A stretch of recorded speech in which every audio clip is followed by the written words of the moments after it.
істеп жүрсің?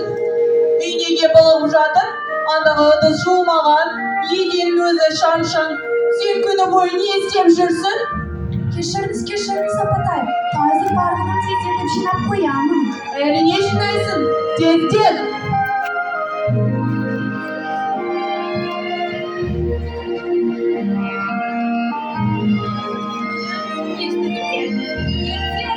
Ханзада сарайында үлкен той болайын деп жатыр. Біз сол тойға бару керекпіз. Әрине, ханзада болған қанша ел табады. Ендік ет ішіміз дайындалайық.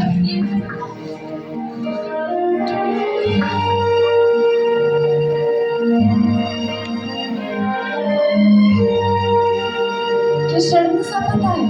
Мен әпкемелерімнің әңгімелескендерін естіп қалып едім.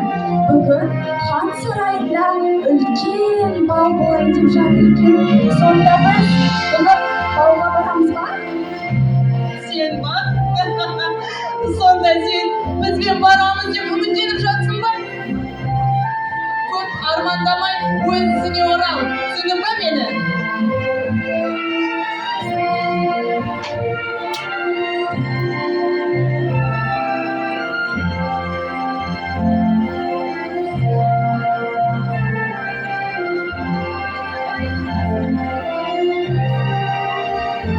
Менің әп-әдемі қыздарым келді.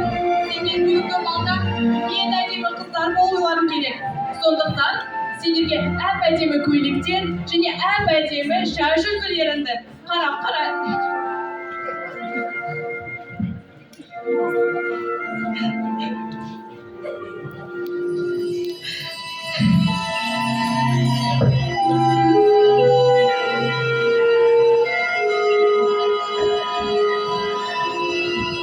Золушка жарым-ау, неге сенің көңіл күйің жоқ?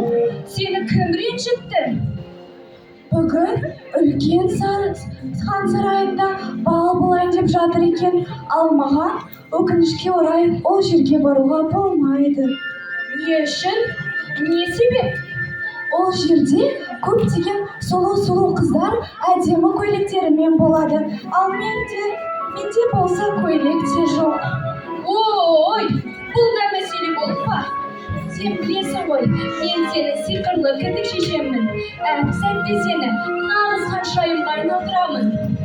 Рас па? Әрине. Бірақ ол жерде мен өгей шешем мен апаларым болады ғой. Олар біліп қойса, қатты ызаланады. Уайымдама, мен бір сиқыр ойлап таптым.